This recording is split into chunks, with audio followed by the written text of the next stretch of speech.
സന്തോഷമുള്ള ദൈവത്തിന് സ്വന്തം പറഞ്ഞാട്ടെ. ഈ ഉപവാസ പ്രാർത്ഥനയിൽ നമുക്ക് ഒരുമിച്ച് ആയിരിക്കാൻ ദൈവത്തിന് അവസരത്തിനായി ദൈവത്തിന് നന്ദി കരയറ്റുന്നു. പ്രാർത്ഥനയുടെ ആരംഭം മുതൽ എനിക്കും കടന്നു വന്ന് സംബന്ധിപ്പാൻ ദൈവം സഹായിച്ചു. എന്റെ ജീവിതത്തിൽ വളരെ അനുഗ്രഹമായ ദിവസങ്ങൾ, അനുഗ്രഹം ആവശ്യമില്ല സ്വന്തം പറഞ്ഞാൽ നമ്മൾ ഈ 10 ദിവസം ഇവിടെ ചെലവഴിച്ചത് വെറുതെ അല്ല. കർത്താവ് നമ്മളെ അനുഗ്രഹിക്കും. ഞാൻ അതുപോലെ വിശ്വസിക്കുന്നു. ദൈവം നമ്മളെ സ്നേഹിക്കുന്നു. ദൈവം നമ്മോട് സംസാരിച്ച ഓരോ വചനങ്ങളും നിങ്ങൾ ഓർക്കുന്നുണ്ടായിരിക്കും. നമ്മളോട് ഇടപെട്ട ഓരോ വചനങ്ങളും കർത്താവ് നമ്മളെ സ്നേഹിക്കുന്നത് കൊണ്ടാണ്. ആ ദൈവസ്നേഹം നമ്മൾ നിലനിൽക്കുവാൻ, കർത്താവിന്റെ സ്നേഹം നമ്മൾ നിൽക്കുവാൻ ദൈവം നമ്മളെ സഹായിക്കട്ടെ. ഈ ഉപവാസ പ്രാർത്ഥനയ്ക്ക് ദൈവം സംസാരിക്കണമെന്ന് കർത്താവ് ദാസനോട് ആവശ്യപ്പെട്ട് ഞാൻ പല പ്രാവശ്യം പറഞ്ഞു, വേണ്ട വേണ്ട വേണ്ട, എന്നാല് ഒക്കത്തില്ല, ഇന്ന് പകലെടുക്കണം എന്ന് എന്നോട് ഓർപ്പിച്ചു. ഇന്ന പകലായതുകൊണ്ട് എനിക്ക് വളരെ സന്തോഷം. ഞാൻ വിചാരിച്ചത് എല്ലാ ദിവസത്തെ പോലെ കുറച്ച് പ്രാർത്ഥനയൊക്കെ നീണ്ട് അല്പം പെട്ടെന്ന് നിർത്താവുന്നതായിരുന്നു. നല്ല സമയം തന്നിട്ടുണ്ട്. എനിക്കും നിങ്ങളെക്കാൾ തിരഞ്ഞുകൊണ്ട്, കാരണം എനിക്ക് വളരെ ദൂരെ 5 മണിയാകുമ്പോൾ ചെല്ലേണ്ടതാണ്. നിങ്ങളുടെ പ്രാർത്ഥനയ്ക്ക് വളരെ നന്ദി. പ്രൈസലോ. വീണ്ടും പ്രാർത്ഥിക്കുക. ദൈവസഭയിൽ നമ്മുടെ തലമുറകൾ കർത്താവിനാൽ നിൽക്കപ്പെടുവാൻ ദൈവം നമ്മളെ സഹായിക്കട്ടെ. പണ്ടത്തെ പോലെ ഒരു നല്ല കാലം എന്നൊക്കെ നമ്മൾ പറയാറുണ്ട്. അതിൽ ഏറ്റവും വലിയ അനുഗ്രഹം എന്ന് വന്നിരിക്കുന്നത് ഒരു ആത്മീയ വിടുതല. ഇവിടെ നമുക്ക് നടന്നത് നമുക്കറിയാം. ഇവിടുത്തെ മാതാപിതാക്കൾക്കൊക്കെ അറിയാം, കൊച്ചു കുഞ്ഞുങ്ങൾക്കൊക്കെ അറിയാവുന്നൊരു കാര്യമുണ്ട്. ഇന്നത്തെ യുവാക്കന്മാർക്കൊക്കെ അറിയാം അന്ന് വന്ന വിടുതലുകൾ. ഈശ്വരോ, ഞാൻ വിശ്വസിക്കുന്നത് അതിലേക്ക് ദൈവം നമ്മൾ ഒരുക്കുക. ഉറപ്പോട് പറയാൻ സാധിക്കും. അപ്പൊ ആ ദൈവകൃപ നമ്മളെ നഷ്ടപ്പെട്ടു പോകാൻ നിൽപ്പാൻ ദൈവം നമ്മളെ സഹായിക്കട്ടെ. സമയം ഒട്ടും കളയാതെ അല്പസമയം ദൈവവചനത്തിലേക്ക് ശ്രദ്ധ ഞാൻ ആഗ്രഹിക്കുന്നു. അതിനാധാരമായിട്ട് നിങ്ങളെ 2 കൊരിന്ത്യർ ലേഖനം 7-ാം അധ്യായത്തിന് 1-ാമത്തെ വാക്യം വായിക്കാം. 2 കൊരിന്ത്യർ ലേഖനം 7-ാം അധ്യായം 1-ാമത്തെ വാക്യം.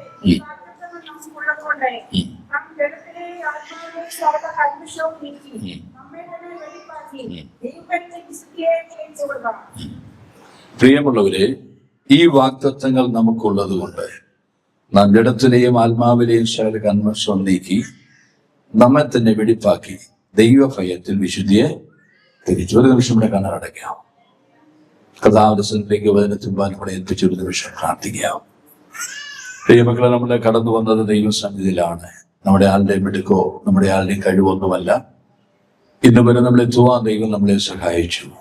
ക്രീസിലോ ഒരു പാട്ടിന്റെ അടി ഇങ്ങനെ പാടുന്നത്, എന്നെ തിരഞ്ഞെടുപ്പാൻ, എന്നെ മാനിപ്പാൻ, എന്നിലെന്തു കണ്ടു നീ യേശുവേ. നമുക്ക് ആ പാട്ടറിയാം. അതിന്റെ ഒരു സ്റ്റാൻസും ചേർന്ന് പാടിയാട്ടെ. ഈ വർഷത്തിന്റെ അവസാനത്തിന്റെ നിമിഷങ്ങൾ എത്തുവാനുള്ള ഭാഗ്യം തന്നു.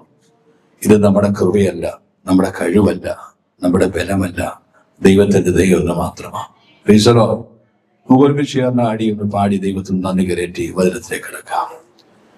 എന്നെ തിരഞ്ഞെടുപ്പാൻ, എന്നെ മാനിക്കുവാൻ, എന്നിലെന്തു നീ കണ്ടേശുവേ. എന്നെ തിരഞ്ഞെടുപ്പാൻ, എന്നെ മാനിക്കുവാൻ, എന്നിലെന്തു നീ കണ്ടേശു. ഒരു യോഗ്യതയും പറയാനില്ലായേ, കൃപയൊന്നു മാത്രം യേശുവേ. ഒരു യോഗ്യതയും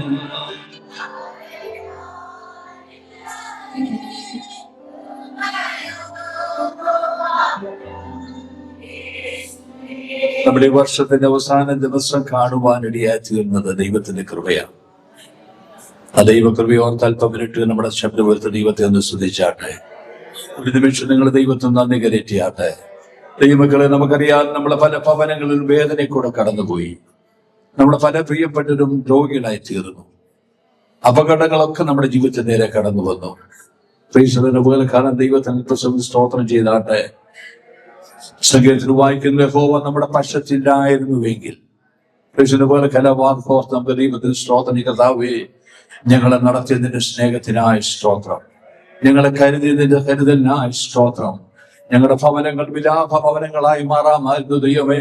അതിന് നടുവ് ഞങ്ങൾക്ക് തന്നെ വിടുതലുകൾക്കായി സ്തോത്രം. ശത്രു ഞങ്ങളെ മനുഷ്യരാ നോക്കിയാ ഞങ്ങൾ വീഴാതെ വണ്ണം ഞങ്ങളതിന്റെ കരത്തിൽ താങ്ങിയനായി ഞങ്ങൾ നന്ദികരിച്ചു. വാദം അല്പസമയം ദൈവത്തൊന്ന് സ്തുതിച്ചാട്ടെ. എല്ലാ പ്രിയപ്പെട്ട അല്പ മിനിറ്റുകളെ കർത്താവ് നടത്തിയ വഴികൾ ഓർത്തൊന്ന് സ്തോത്രം ചെയ്താട്ടെ. Thank you, Lord. Hallelujah, hallelujah, hallelujah. ഇന്നത്തെ പകൽക്കാലം നമ്മളെ ദൈവത്തിന് കൊടുക്കേണ്ട മഹത്വം കൊടുക്കുവാൻ ഇടയായി തീരട്ടെ. അല്പ മിനിറ്റുകൾ എല്ലാ പ്രിയപ്പെട്ട ദൈവത്തിന് നന്ദിയോടൊന്ന് സ്തോത്രം ചെയ്താട്ടെ. നമ്മെ മാത്രമല്ല, ഇവിടെ തലമുറകൾ, നമ്മുടെ പ്രിയപ്പെട്ടവരെല്ലാം ആയിരുന്ന സ്ഥലങ്ങളിൽ സ്വർഗത്തിലെ ദൈവം പരിപാലിച്ചെങ്കിൽ അല്പസമയം ദൈവത്തിന് നന്ദിയുള്ള ഹൃദയത്തോടെ നമുക്കൊന്ന് സ്തോത്രം ചെയ്താട്ടെ. Hallelujah. Thank you, Lord. ഞങ്ങൾ നന്ദി കരറ്റുന്ന കർത്താവേ, ഞങ്ങളുടെ കഴിവോ ഞങ്ങളുടെ ബലമൊന്നുമല്ല, ഞങ്ങളുടെ കൃപയൊന്ന് മാത്രമായിരിക്കുന്നതിനായി സ്തോത്രം. അത് തിരിച്ചറിയുവാൻ ഞങ്ങളെ ദൈവം ഇടയാക്കുന്നതിനായി നന്ദി. കഴിഞ്ഞ 10 ദിവസങ്ങളായി ഞങ്ങളെ കർത്താവേ ഞങ്ങളെ സ്നേഹിച്ച് ഞങ്ങളോട് ഇടപെട്ടുള്ള വചനങ്ങൾക്കായി സ്തോത്രം. ഈ പകൽക്കാലവും നിന്റെ സാന്നിധ്യം ഞങ്ങൾ അനുഭവിച്ചുവാൻ ഇടയാക്കുന്നല്ലോ. ദൈവം ഞങ്ങളെ സഹായിക്കണമേ. കൃപയെ ഞങ്ങളെ പൊതിയണമേ. ആത്മാവ് ഞങ്ങളോട് സംസാരിക്കണമേ. കർത്താവിനെ ബലപ്പെടുത്തണമേ. ദൈവശബ്ദത്തിന്റെ മുമ്പിൽ സമർപ്പിക്കുവാൻ ഞങ്ങൾ എല്ലാവരും ഒരുക്കണം. യേശു ക്രിസ്തുവിന്റെ വലിയ നാമത്തിൽ തന്നെ. സന്തോഷമുള്ള ഒരിക്കൽ കൂടെ ദൈവത്തെ നന്ദിയോട് സ്തുതിച്ചാട്ടെ. നമ്മൾ വായിച്ച വേദഭാഗം എന്ന് വന്നിരിക്കുന്നത്, ഞാൻ വാസ്തവത്തിൽ ഈ കഴിഞ്ഞ ദിവസങ്ങളൊക്കെ പല ഭാഗങ്ങൾ എന്റെ മനസ്സിൽ കൂടെ കടന്നു വന്ന് ചിന്തിച്ചു. എന്നാൽ ഓരോ ദിവസവും മീറ്റിംഗ് വരുമ്പോൾ വരുന്ന ഉപദേശിമാരൊക്കെ അതിനകത്ത് പ്രസംഗിക്കും. വിചാരിച്ചിട്ട് എന്നാ പ്രസംഗിക്കാനോ? ഇന്നലെ പകലൊരു ഭാഗം ചിന്തിച്ചുകൊണ്ടിരുന്നപ്പോ ഇന്നലെ വൈകിട്ട് ദൈവദാസൻ ആ ഒരു വാക്കിയെടുക്കുന്നതാണ്. ഞാൻ വിചാരിച്ചു, തീർച്ചയായിട്ടും കർത്താവ് നമ്മളെ സ്നേഹിക്കുന്നു, കർത്താവ് നമ്മളെ അനുഗ്രഹിക്കുന്നു അല്ലേ. പക്ഷെ ഈ വേദഭാഗം എനിക്ക് തോന്നുന്നു ഈ വാക്യം തന്നെ ആരോ ഒന്ന് ടച്ച് ചെയ്തിട്ടുണ്ട് നമ്മുടെ മെസ്സേജിനകത്ത്. എങ്കിലും എന്റെ മനസ്സിലേക്ക് വീണ്ടും പിടിച്ചു നിർത്തിയ കൊണ്ട് അല്പം മിനിറ്റുകൾ ഈ വേദഭാഗത്ത് ചിന്തിപ്പാൻ ആഗ്രഹിക്കുന്നു. നമുക്കറിയാം, അപ്പോസ്തലനായ പൗലോസ് കൊരിന്ത്യർക്കെഴുതിയ ലേഖനത്തിലാണല്ലോ ഈ വേദഭാഗം വായിച്ചിരിക്കുന്നത്. കൊരിന്ത്യ ലേഖനത്തെ കുറിച്ച് കഴിഞ്ഞ ദിവസങ്ങളൊക്കെ നമ്മൾ കേട്ടു. കൊരിന്ത്യ സഭയെ കുറിച്ചൊക്കെ കേട്ടു. നിങ്ങൾ എത്ര പേരത് ഓർക്കുന്നുണ്ടെന്ന് എനിക്കറിയത്തില്ല. കൊരിന്ത്യ സഭയെ കുറിച്ച് 1-ാം അധ്യായത്തിൽ നമ്മൾ വായിച്ചു.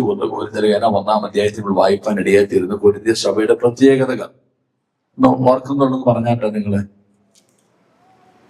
ഉപവാസപ്രാർത്ഥന അനുഗ്രഹമായിരുന്നു അറിയാൻ വേണ്ടിയാണ്. 4-ാമത്തെ വാക്യം മുതൽ, ഞങ്ങൾ ക്രിസ്തുവിനെ വിളിക്കപ്പെട്ട ദൈവകൃപയിലും ഞാൻ എന്റെ ദൈവത്തിനെ നിങ്ങളെക്കുറിച്ച് എപ്പോഴും സ്തോത്രം ചെയ്യുന്നു. കാരണം എന്ന് പറഞ്ഞാലോ, കർത്താവിന്റെ സാക്ഷ്യം നിങ്ങളിൽ ഉറപ്പായിരിക്കുന്നത് പോലെ അവനും നിങ്ങൾ സകലത്തിലും, വിശേഷ സകല വചനത്തിലും സകല പരിജ്ഞാനത്തിലും സമ്പന്നനായി നിൽക്കുന്ന ആ ഭാഗങ്ങളൊക്കെ നമ്മൾ കേട്ടതാ. അപ്പൊ കൊരിന്ത്യ സഭ എന്ന് പറഞ്ഞിരിക്കുന്നത്, നമ്മൾ കഴിഞ്ഞ ദിവസം എനിക്കൊന്ന് നോബൽ പാസ് പ്രസംഗിച്ചപ്പോൾ പറഞ്ഞു, ഒരിക്കലും ഒരു ശോഷിച്ച സഭയല്ലായിരുന്നു, അത് അനുഗ്രഹിക്കപ്പെട്ട സഭ തന്നെയാണ് നമ്മുടെ ദൃഷ്ടി. തമ്പുരാൻ നോക്കിക്കഴിഞ്ഞപ്പോൾ അവർ ദൈവത്തിൽ ഒരുപാട് കുറവുകളെ കണ്ടു. അതുകൊണ്ട് യഹോവയായ ദൈവത്തിന്റെ ആത്മാവ് പൗലോസിൽ കൂടെ ഓർപ്പിച്ചു പറയുന്ന കാര്യമുണ്ട്. നിങ്ങളെ വിളിച്ചിരിക്കുന്ന വിളിയൊക്കെ തിരഞ്ഞെടുപ്പിലൊക്കെ നിങ്ങൾ ഉറപ്പാക്കിക്കൊള്ളണം, വിശ്വാസം നിലനിൽക്കണം എന്നൊക്കെ പറഞ്ഞ ശേഷമായിട്ട് കർത്താവിന്റെ ആത്മാവ് പറയുന്ന കാര്യമാണ്, വാഗ്ദത്തങ്ങൾ നിങ്ങൾക്ക് തന്നിട്ടുണ്ട് അല്ലെ. വിശ്വരോ, നമ്മളെല്ലാം വാഗ്ദത്തം കേൾക്കുമ്പോൾ ഒത്തിരി സന്തോഷം വരാറുണ്ട്. പ്രവാചകന്മാരും എന്ന് പറയാറുണ്ട്. അതുപോലെ തന്നെ ബൈബിൾ വായിക്കുമ്പോൾ നമ്മൾ വാഗ്ദത്തം കിട്ടാറുണ്ട്, പ്രസംഗം കേൾക്കും കിട്ടാറുണ്ട്. അതെല്ലാം ഓർത്ത് നമ്മൾ ദൈവത്തിന് സ്തോത്രം ചെയ്യാറുണ്ട്. ഇവിടെ കാത്തിരിക്കുന്നവരാ. എന്നാൽ ഇവിടെ വായിച്ചിരിക്കുന്നത്, പ്രിയമുള്ളവര്, ഈ വാഗ്ദത്തങ്ങൾ നമുക്കുള്ളത് കൊണ്ട്. ഞാൻ ഇതിനകത്ത് 3 കാര്യം മാത്രം ചിന്തിക്കാൻ ആഗ്രഹിക്കുന്നുള്ളൂ. ഒന്ന്, വാഗ്ദത്തങ്ങളെ കുറിച്ച് പറഞ്ഞിരിക്കുന്നു. 2, ഇത് ആർക്കാണ് പറഞ്ഞിരിക്കുന്നു. 3-ാം വാക്യത്തിൽ ഇത് എങ്ങനെ പ്രാപിക്കണമെന്ന് പറഞ്ഞിരിക്കുന്നു. ശാന്തമായ നമുക്ക് വേദഭാഗം ചിന്തിക്കാം. നമുക്കറിയാം, വാഗ്ദത്തങ്ങളൊക്കെ നമ്മൾ പലപ്പോഴും എഴുതി വെക്കാറുണ്ട്. ഇങ്ങനെ കർത്താവ് ഇങ്ങനെ പ്രോമീസിലൊക്കെ നമ്മളെ വടി വരയിട്ട് വെക്കാറുണ്ട്. പ്രവാചകന്മാര് പറഞ്ഞിരിക്കുന്ന വീട്ടിൽ പോയി ഏറിയാലൊക്കെ എഴുതി വെക്കാറുണ്ട്. എല്ലാം ശേഷം നമ്മൾ നോക്കേണ്ട അവസാനത്തൊന്നും നടക്കുന്നില്ലല്ലോ എന്ന് പറഞ്ഞ് ദുഃഖിക്കാറുണ്ട് അല്ലെ. 2025 അതുപോലെ ദുഃഖത്തോടായിരിക്കും നമ്മൾ ഇരിക്കുന്നത്. കഴിഞ്ഞ 12 മാസമായിട്ട് പറഞ്ഞതൊന്നും ഇല്ലു ഇരിക്കുന്നതെല്ലാം നടന്ന പോലെ ഇരിക്കുന്നല്ലേ. ഞാൻ ആദ്യം ഓർമ്മിച്ചു, എനിക്ക് നിങ്ങളെ അറിയാം, നിങ്ങൾക്ക് എന്നെ അറിയാം. നമ്മൾ ചിരിച്ചു നോക്കിയേ, നമ്മൾ പലതും നടന്നിട്ടില്ല. പല വാഗ്ദത്തങ്ങൾ ഇങ്ങനെ നടക്കാതെ വരുമ്പോൾ നിരാശ സാധാരണ നിലയിൽ ഉണ്ടാകുന്ന പോലെ നമുക്കും ഉണ്ടായിട്ടുണ്ട്. എന്നാൽ കഥാനുവാദം വന്നിരിക്കുന്ന വാഗ്ദത്തം ചെയ്ത വിശ്വസൻ അവൻ നിവർത്തിക്കുന്നവനാ. പൈസറോ ഉറപ്പുള്ളവരോട് ദൈവത്തിന് സ്വാഗതം പറഞ്ഞാൽ ദൈവം വാഗ്ദത്തം പറഞ്ഞിട്ടുണ്ടെങ്കിൽ അത് നടത്തുന്ന ദൈവമാണ് ഉറപ്പുള്ളവർ സ്വന്തം പറഞ്ഞാട്ടെ. അപ്പോൾ ദൈവിക വാഗ്ദത്തങ്ങൾക്ക് ഒരിക്കലും ഭംഗം വരത്തില്ല. ദൈവിക വാഗ്ദത്തങ്ങൾ തക്ക സമയത്ത് നടത്തുന്ന ദൈവമാണ്. നിങ്ങൾ വേദോസം പഠിക്കുകയാണെങ്കിൽ, പഠിക്കുന്ന ഒരാൾക്ക് നിങ്ങൾ പുറകോട്ട് നോക്കുകയാണെങ്കിൽ ഏകദേശം 8,000-ൽ കൂടുതൽ വാഗ്ദത്തങ്ങൾ ഒരു വ്യക്തിയെക്കുറിച്ചുള്ളത്, ജനത്തെക്കുറിച്ചുള്ള ദൈവം കൊടുത്തിട്ടുണ്ട്. 8,000-ൽ കൂടുതൽ വാഗ്ദത്തങ്ങൾ തന്നെ. വാക്യങ്ങൾ മുഴുവൻ വാഗ്ദത്തങ്ങളായതിനാൽ എടുത്തു പറഞ്ഞിരിക്കുന്ന വാദികൾ ഒന്നാമത്തെ വാഗ്ദത്തം ഉൽപ്പത്തി പുസ്തകത്തിൽ വായിക്കുന്നത് സ്ത്രീയുടെ ശ്രദ്ധ സർപ്പത്തിന് തന്നെ തങ്ങൾക്ക്. അവിടെ മുതൽ ഇങ്ങോട്ട് വെളിപ്പാട് നിങ്ങൾ വായിക്കുകയാണ്. വാഗ്ദത്തങ്ങളുടെ ഒരു കലവറയാണ് വേദപുസ്തകം എന്ന് പറയുന്നത്, അല്ലെ? അപ്പൊ ഇത് മുഴുവൻ തന്റെ ജനത്തിന് ദൈവം കൊടുത്തിരിക്കുന്നത്. അപ്പൊ വാഗ്ദത്തങ്ങളെ കുറിച്ച് ഞാൻ പറയാം. ഇവിടെ എന്താണ് വാഗ്ദത്തം ഉണ്ടെങ്കിൽ അതിന് മുമ്പ് ചോദിക്കാൻ ഇവിടെ വായിക്കുന്നുണ്ട്. പ്രിയമുള്ളവരെ, ഈ വാഗ്ദത്തങ്ങൾ വായിച്ചാട്ടെ. നമുക്ക് സരിജാനി ആരായി നമ്മള്? ആരായി നമ്മള്? ടീച്ചറോ നമ്മൾ പറഞ്ഞേക്കാം നമ്മളെന്ന് പറഞ്ഞേക്ക് ചച്ചക്കോടുകാരാണ്, ലൈഫിഷിക്കാരാണ്, ആ കൂട്ട ഈ കൂട്ടർ, അല്ലേ? എന്റെ ചോദ്യം, ആരായി നമ്മൾ? നമ്മൾ ഈ ദിവസം വായിക്കാൻ കർത്താവേ ഈ വാഗ്ദത്തങ്ങൾ കഴിഞ്ഞ ദിവസമൊക്കെ ഞാൻ ഇവിടെ കേട്ട് ഇവിടെ ഒരു മീറ്റിങ്ങിനകത്ത് ചോദിച്ചാനാന്ന് തോന്നുന്നു. ഇവരുടെ വൈപ്പിയിലൊക്കെ റോക്കൻ വാക്യം എന്റെ എന്ന പേര് പറഞ്ഞ് പറയാൻ അല്ലേ? അങ്ങനെ നടന്നില്ലേ? അപ്പൊ നിങ്ങൾ വിചാരിക്കും ഞാനിതെങ്ങനെ കേൾക്കുന്നില്ല. എന്തോ ഭാഷ ലൈവ് നിർത്തിക്കൊണ്ട് ഒത്തിരി നഷ്ടം എനിക്കുണ്ട്. അല്ലെ ഞായറാഴ്ച ഞാൻ ഈ സഹായം മുഴുവൻ കൂടിക്കൊണ്ട് വരുന്നത്. ആരായി നമ്മൾ? ഒരുപാട് കാര്യങ്ങൾ ദൈവവചനം നമുക്ക് ചിന്തിക്കാൻ സാധിക്കുമെങ്കിൽ ഈ വേദഭാഗങ്ങളിൽ നിന്ന് തന്നെ വായിക്കാൻ സാധിക്കുന്നുണ്ട്. പ്രിയമുള്ളവരെ, ഈ വാഗ്ദത്തങ്ങൾ നമുക്കതിന്റെ പുറകോട്ടുള്ള വാക്യം നമുക്കൊരു 6-ാമത്തെ, ഞാൻ ഒത്തിരി കാര്യങ്ങൾ എടുക്കുന്നില്ല, 6-ാമത്തെ അധ്യായത്തിന്റെ 14 വാക്യങ്ങൾ വായിക്കുമ്പോൾ കാണാൻ സാധിക്കുന്നുണ്ട് കാര്യങ്ങൾ. വായിച്ചാട്ടെ, ശാന്തമായിട്ട് വായിച്ചാട്ടെ. നിങ്ങൾ അവിശ്വാസികളോട്, അടുത്ത വാക്യം വേഗം വായിച്ചിട്ടു.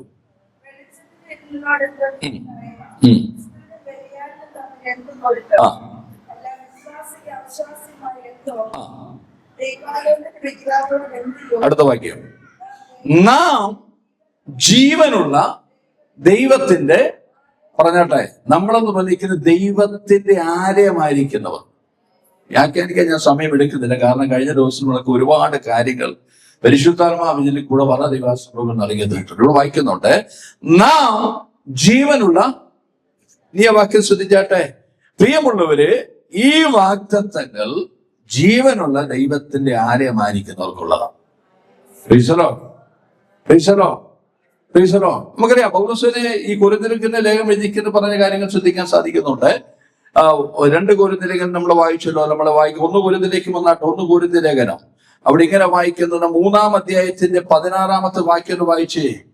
അവിടെ വായിക്കുന്നത്, നിങ്ങൾ ദൈവത്തിന്റെ മന്ദിരമെന്നും, അടുത്ത വാക്യം, ആത്മാവ് നിങ്ങൾ വസിക്കുന്നുവെന്നും അറിയുന്നില്ലയോ. ഇനി 1 കൊരിന്ത്യർ 6:19 വായിച്ചാട്ടെ.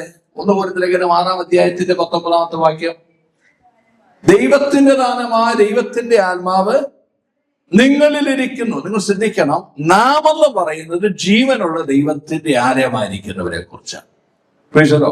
അവരുടെ പ്രത്യേകത, നമ്മുടെ ഉള്ളിൽ ദൈവത്തിന്റെ ആത്മാവ് വസിക്കുന്നു. അവരുടെ പ്രത്യേകത, നമ്മൾ ദൈവത്തിന്റെ മന്ദിരമായിട്ട് വേർതിരിക്കുന്നു. എഫേസ്യ ലേഖനത്തിൽ വന്നാട്ടെ. എഫേസ്യ ലേഖനം 2-ാം അധ്യായത്തിന്റെ 19 മുതൽ 22 വരെയുള്ള വേദഭാഗങ്ങൾ വേറെ വായിച്ചാട്ടെ. എഫേസ്യ ലേഖനം, ആകയാൽ നിങ്ങൾ അന്യന്മാരും പരദേശികളും അല്ല, വിശുദ്ധന്മാരുടെ സഹ, നാം ആരാ? വിശുദ്ധന്മാരുടെ സഹ പൗരന്മാർ. അടുത്ത വാക്യം, ദൈവത്തിന്റെ ഭവനക്കാർ. നിങ്ങളാരാ? നമ്മളാരാ? ദൈവത്തിന്റെ ഭവനക്കാര്. ഇനി ഹെബ്രായ ലേഖനം 3-ാം അധ്യായത്തിന്റെ 6-ാമത്തെ വാക്യം ഒന്ന് വായിച്ചേ. ഹെബ്രായ ലേഖനം 3-ാം അധ്യായത്തിന്റെ 6-ാമത്തെ വാക്യം വേണം വായിച്ചത്. ആ ആ ആ ആ ആ 3:6 അതാണ് വായിക്കുന്നത്. അത് വായിച്ചത്. ആ ആ ആ ആ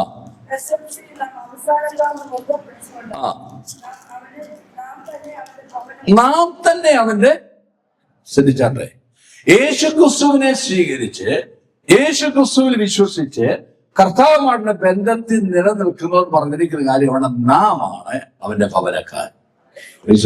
അപ്പൊ നമുക്കുള്ള ഒരു വാഗ്ദത്തമാണ് ദൈവം പറഞ്ഞിരിക്കുന്നത്. ഇവിടെ ഈ പൗലോസ് പറഞ്ഞിരിക്കുന്നത്, പ്രിയമുള്ളവര്, ഈ വാഗ്ദത്തങ്ങൾ ആർക്കുള്ള അറിയോ? ശ്രദ്ധിച്ചാട്ടെ, ദൈവത്തിന്റെ ഭവനമായി ജീവിക്കുന്നവർക്ക്, ദൈവാത്മാവ് വസിക്കാൻ ജീവനം കൊടുക്കുന്നവർക്ക്, ദൈവം വസിക്കുവാനൊക്കെ നമ്മുടെ ജീവിതം മാറ്റിവെക്കുന്നവർക്ക്, നമ്മുടെ ജീവിതത്തെ ദൈവത്തിന് വേണ്ടി വേർതിരിക്കുന്നവർക്ക് ഉള്ളത് വാഗ്ദത്തമാണ് ഈ വാഗ്ദത്തങ്ങൾ പറഞ്ഞിരിക്കുന്നത്. ഞാൻ അതിലേക്ക് കടന്നു വരാം. ഇനിയും ഈ ജീവനുള്ള ദൈവത്തിന്റെ മന്ദിരമായി തീർന്നുള്ള പ്രത്യേകതയാണ്. നിങ്ങൾ 6-ാം അധ്യായത്തിൽ 2 കൊരിന്ത്യർ 6-ാം അധ്യായത്തിന്റെ 14-ാമത്തെ വാക്യത്തിൽ വായിക്കുന്നുണ്ട്. അവരുടെ ജീവിതത്തിന്റെ ക്വാളിറ്റികൾ, അവരുടെ ജീവിതത്തിന്റെ യോഗ്യതകൾ പറഞ്ഞിട്ട്, നിങ്ങൾ അവിശ്വാസികളോട് എന്നാ അതിനർത്ഥം? എന്താണ് അതിനർത്ഥം? ശതമായിട്ട് ചിന്തിച്ച നമ്മൾ പെട്ടെന്ന് തന്നെ കല്യാണത്തിന് കാര്യം ചിന്തിക്കുന്നു അല്ലേ? പെട്ടെന്ന് ചിന്തിക്കുന്ന അങ്ങനെ വീട്ടിൽ കല്യാണം ബന്ധം വേണ്ടത് അല്ല, അവിടെ അല്ല പറഞ്ഞിരിക്കുന്നത്, അവിടെ നിൽക്കേണ്ടത്. അതിനേക്കാൾ ഇമ്പോർട്ടൻ്റ് പറഞ്ഞിരിക്കുന്നത്, ദൈനംദിന ജീവിതത്തിൽ ഞാനും നിങ്ങൾ ലോകത്തിൽ ജീവിക്കുമ്പോൾ ഒരു സെപ്പറേഷൻ, ലോകമായിട്ടുള്ള ബന്ധത്തിൽ നിലനിൽക്കുന്നവനായി തീരണം. ഒറ്റവാക്കിൽ നമ്മുടെ ഇടപാടുകളും നമ്മുടെ കാര്യങ്ങളുമെല്ലാം ഈ ലോകത്തിലുള്ളവരോട് മിങ്കിള് ചെയ്ത് പോവാൻ ദൈവം അനുവദിക്കുന്നില്ല. അവർക്കുള്ള വാഗ്ദത്തമാ ദൈവം കൊടുത്തിരിക്കുന്നത്. ശ്രദ്ധിച്ചാട്ടെ, ഇസ്രായേൽ മക്കളുടെ ജീവിതത്തിൽ, അവരുടെ ജീവിതത്തിൽ സംഭവിച്ച ഏറ്റവും വലിയ തെറ്റെന്ന് പറഞ്ഞ പാവം എന്ന് പറഞ്ഞിരിക്കുന്ന ദൈവം കണ്ടത്, അവര് വിഗ്രഹാരാധികളും അതുപോലെ തന്നെ ഇമ്മോറാലിറ്റിയിലും കടന്ന് ജീവിച്ചവർ. അതുകൊണ്ട് ദൈവം അവരുടെ നടുവിൽ തന്നെ ഓടിപ്പോയി. ദൈവ സാന്നിധ്യം അവരുടെ നടുവിൽ നിന്ന് ഓടിപ്പോയി. കഴിഞ്ഞ ദിവസങ്ങളൊക്കെ നമ്മൾ വചനത്തെ കേട്ടു. ചെറിയ പട്ടണമായ ഈ പട്ടണം പിടിച്ചെടുക്കാൻ ഇസ്രായേലിന് കഴിഞ്ഞില്ല.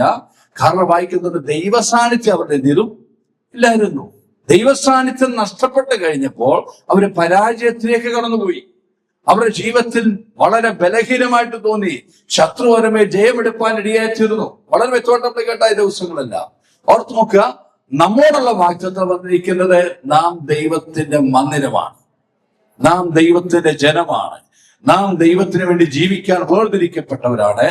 നമുക്കുള്ള വാഗ്ദത്തമാണ് ഈ വചനത്തിൽ പറഞ്ഞിരിക്കുന്നത്. പ്രിയമുള്ളവര്, ഈ വാഗ്ദത്തങ്ങൾ നമുക്കുണ്ട്. ഞാൻ കിടക്കട്ടെ, ഇനി അടുത്ത വാക്യം എന്താണ് ഈ വാഗ്ദത്തം? അതാണ് ഇമ്പോർട്ടന്റ്. നിങ്ങൾ വായിക്കാം. നിങ്ങൾ ഈ അധ്യായത്തിൽ തന്നെ 16-ാമത്തെ വാക്യത്തിന്റെ താഴെയോ 6-ാം അധ്യായത്തിന്റെ 16-ാമത്തെ വാക്യത്താട്ട് വായിച്ച, ഞാൻ ജീവനുള്ള ദൈവത്തിന്റെ ആലയമല്ലോ. അടുത്ത വാക്യം,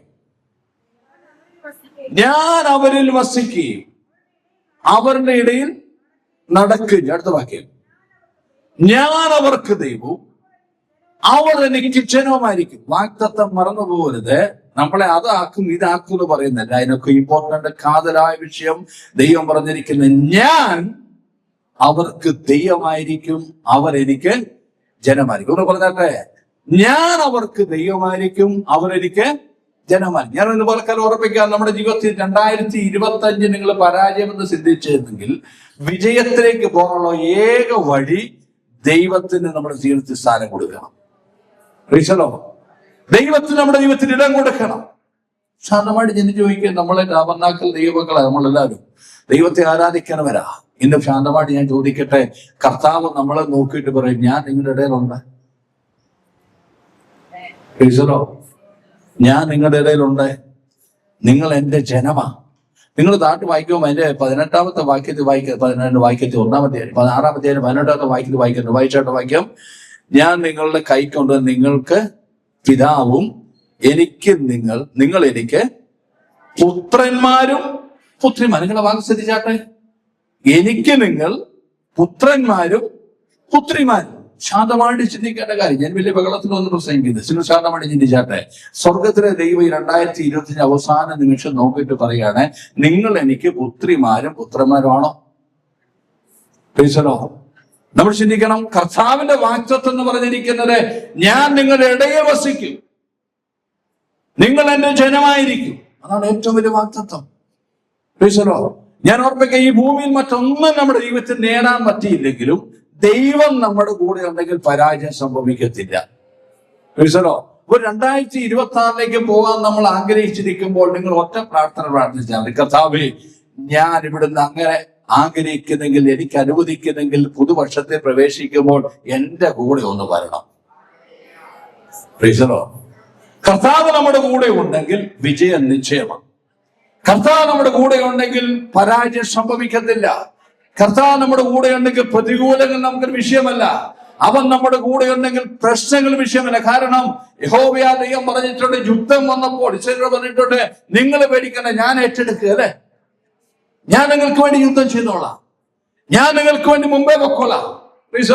നിങ്ങൾ യെശയ്യാപ്രവചനം 45-ാമത്തെ വാക്യത്തിൽ ഘോരശോടെ യഹോവയാ ദൈവം പറയുന്നൊരു കാര്യമുണ്ട്, ഞാൻ നിനക്ക് മുമ്പായി എന്ത് ചെയ്യും? കടന്നു പോകും. ദൈവം നമ്മുടെ കൂടെ ഉണ്ടെങ്കിൽ മുമ്പായി കടന്നു പോകാൻ അനുഗ്രഹം വന്നിരിക്കുന്നത് ദുർഘടങ്ങളെ നിരപ്പാക്കി, ഓടാമ്പുകളുടെ തകർത്ത്, താമര കഥകളെ ഉടച്ച് ഞാൻ നിനക്ക് വേണ്ടി പുതുവഴിയും തുറക്കും. ഇത് പറഞ്ഞ വചനത്തിലിരിക്കുന്ന ഓരോ വാക്കിനകത്ത് മീനിങ് കൊണ്ട് യഹോവയാ ദൈവം, ദൈവത്തിന്റെ സാന്നിധ്യം, കർത്താവിന്റെ സാന്നിധ്യം നമ്മുടെ കൂടെ ഉണ്ടെങ്കിൽ ഞാൻ ഓർപ്പിക്കാം, വരുന്ന പ്രതികൂല സാഹചര്യത്തിൽ നമുക്ക് നിൽപ്പാൻ ദൈവം നമ്മളെ സഹായിക്കും. പ്രതിസന്ധികളിൽ ജയം നമുക്ക് ഉറപ്പാണ്. പ്രശ്നങ്ങൾ വരുമ്പോൾ വിടുതൽ നമുക്ക് ഉറപ്പാണ്. രോഗം വരുമ്പോൾ സൗഖ്യം നമുക്ക് ഉറപ്പാണ്. ഭാരങ്ങൾ വരുമ്പോൾ, പ്രതിസന്ധികൾ വരുമ്പോൾ വിജയം നമുക്ക് ഉറപ്പാണ്. ഒറ്റ വാക്ക്, ദൈവം നമ്മുടെ കൂടെ ഇരിക്കുവാൻ ഇടയായി തീരും. അതുകൊണ്ട് ഈ ദിവസങ്ങൾ പുതിയ വർഷത്തിലേക്ക് പ്രവേശിക്കുമ്പോൾ, കഴിഞ്ഞ വർഷത്തെ നിങ്ങൾ പുറകോട്ട് ചിന്തിക്കണം, എവിടൊക്കെ നമ്മൾ പരാജയപ്പെട്ട് ചോദിച്ചാൽ ഒറ്റ വാക്ക് നമുക്ക് പറയാം, അവിടെ ദൈവം ഇല്ലാഞ്ഞതുകൊണ്ട്.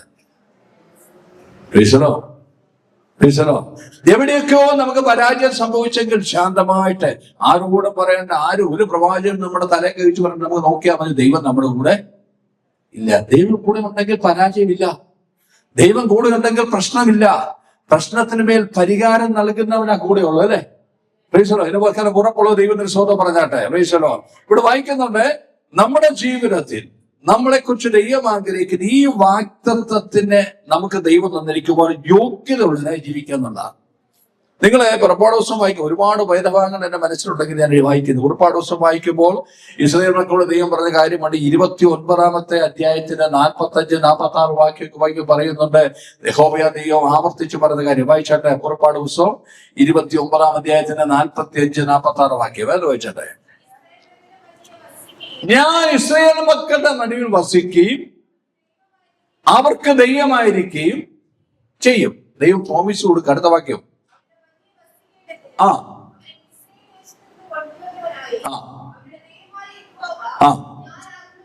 അവർ അറിയും. നമുക്ക് തിരിച്ചറിയേണ്ട കാര്യം, നമ്മളെ ദേശത്ത് ദൈവം വേർതിരിച്ചിരിക്കുന്നത് നമ്മളിവിടെ വന്ന് ഞായറാഴ്ച 2 മണിക്കൂർ വന്ന് പാടി ആരാധിച്ചു പോകാൻ മാത്രമല്ല, നമ്മുടെ ഇടയിൽ ദൈവം വസിക്കാൻ വേണ്ടി തെരഞ്ഞെടുത്തിരിക്കുക. ഭാഗത്താനത്തുനിന്ന് ദൈവം നമ്മളെ ഇത്രയും നമ്മുടെ വീടുകളിൽ നിന്ന് നമ്മുടെ ചാർച്ചക്കാരൻ നമ്മളെ വിളിച്ചു പറിച്ചു കൊടുക്കുന്ന ദൈവത്തിന് ഉദ്ദേശമുണ്ട്, എനിക്ക് നിങ്ങളുടെ ഇടയിൽ വസിക്കണം.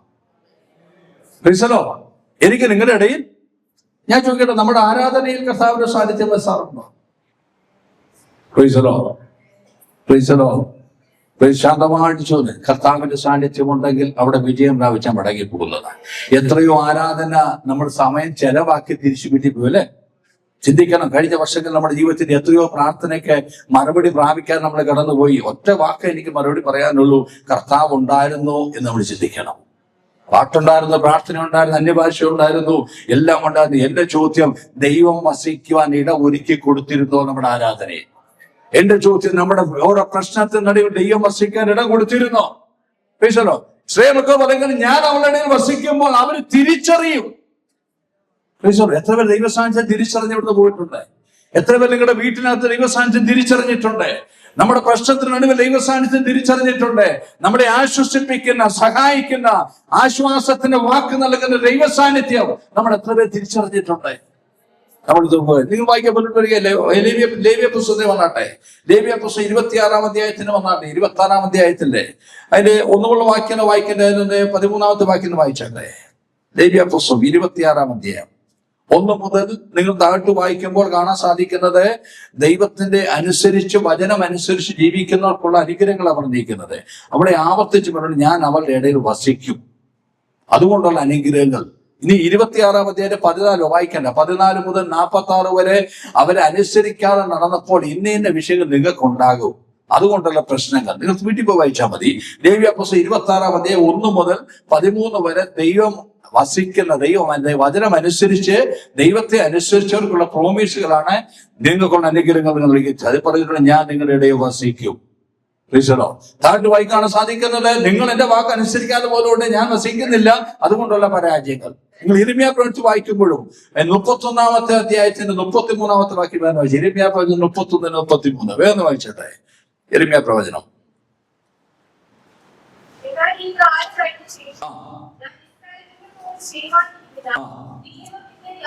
വാക്യം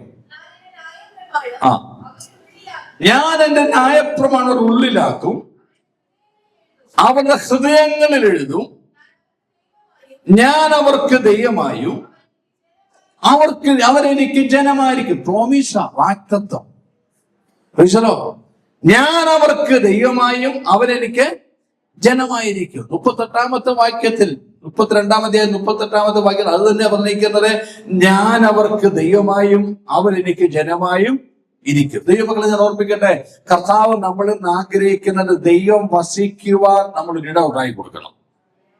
ദൈവം ആഗ്രഹിക്കുന്നത്, ഞാൻ അവരുടെ വസിക്കാൻ ആഗ്രഹിക്കുന്നു, ഞാൻ അവർക്ക് ദൈവമായിരിക്കാൻ ആഗ്രഹിക്കുന്നു, അവരെനിക്ക് ജനമായിരിക്കാൻ ഞാൻ ആഗ്രഹിക്കുന്നു, എനിക്ക് പുത്രന്മാരും പുത്രിമാരുമായിട്ട് അവരെ ഞാൻ വേർതിരിച്ചിരിക്കുകയാണ്, ഞാൻ അവരുടെ ഇടയിൽ വസിക്കും, ഞാൻ അവർക്ക് ദൈവമായും അവരെനിക്ക് ജനമായിരിക്കും. ഞാൻ ഓർപ്പിക്കാം, ദൈവം നമ്മുടെ ഇടയിൽ വസിച്ചാൽ, ദൈവം നമ്മുടെ കൂടെ വസിച്ചാൽ, ദൈവം നമ്മുടെ ഭവനത്തിൽ വസിച്ചാൽ, ദൈവം നമ്മുടെ മുമ്പോട്ടുള്ള ജീവിതത്തിൽ കൂടെ ഇരുന്നാൽ പരാജയം സംഭവിക്കുന്നില്ല. പിശാചിനുമേൽ നമുക്ക് ജയമെടുപ്പാനിടയായി തീരും. കഴിഞ്ഞ ദിവസം വെള്ളിയാഴ്ച രാത്രി എനിക്ക് തോന്നുന്നു ഒരു ദിവരാസം പ്രസംഗിച്ചപ്പോൾ നിങ്ങൾ ഓർത്തു, വിവിധങ്ങളായ പരീക്ഷ നമ്മൾ എന്ത് ചെയ്യും? പറഞ്ഞുപോയോ? യാക്കോബിലെ എല്ലാവരുടെയും അകപ്പെടുമെന്ന് അതല്ലേ അല്ലേ? ഞാൻ തന്നെ പാസ്റ്ററോട് പറഞ്ഞു, അടുത്ത മീറ്റിംഗ് ഞാൻ വരുന്നില്ല. കാരണം പുള്ളി പ്രസംഗിച്ചൊരു കാര്യമുണ്ട്, കേൾക്കുന്നതിനെല്ലാം ടെസ്റ്റ് ഉണ്ടെന്ന് പറഞ്ഞല്ലേ? ഓർക്കുന്നുണ്ടോ? ഞാനത് പറഞ്ഞു, ഞാൻ വരുന്നില്ല, എനിക്ക് മതിയായെന്ന് തോന്നുന്നു. കാരണം കൂടുതൽ കേട്ടാൽ കൂടുതൽ എന്ത് ചെയ്യും? അകപ്പെടും. പെടുവോ? പെട്ടിട്ടുള്ളതുകൊണ്ട് അവിടെ ഇരിക്കുന്നതല്ലേ? നമ്മളെപ്പോലെ വചനം കേട്ട ഒരു വാഗ്ദാനത്തിൽ കാണത്തില്ല. കേൾപ്പിക്കാൻ വേണ്ടി ദൈവം ആഗ്രഹിച്ചാൽ അമേരിക്കയിൽ നിന്ന് കൊണ്ടുവരും, ആഫ്രിക്കയിൽ നിന്ന് കൊണ്ടുവരും, എവിടുന്ന് വേണേലും കൊണ്ട് നമുക്ക് എന്തെങ്കിലും നടക്കി തരും അല്ലേ? എല്ലാം കുറെ പൈപ്പാണെങ്കിൽ ചോദിക്കുന്നു. എന്ന കർത്താവ് നമ്മളെ സ്നേഹിക്കുന്നു, നമ്മളെ അകപ്പെടുത്തി പരാജയപ്പെടുത്തുന്നതല്ല, കൂടെ ഇരുന്ന് ചെയ്യാൻ നടക്കുന്ന കർത്താവാണ്. ഉറപ്പുള്ള ദൈവത്തെ സ്വന്തം പറഞ്ഞാട്ടെ, നിങ്ങൾ പേടിക്കേണ്ട ആവശ്യമില്ല.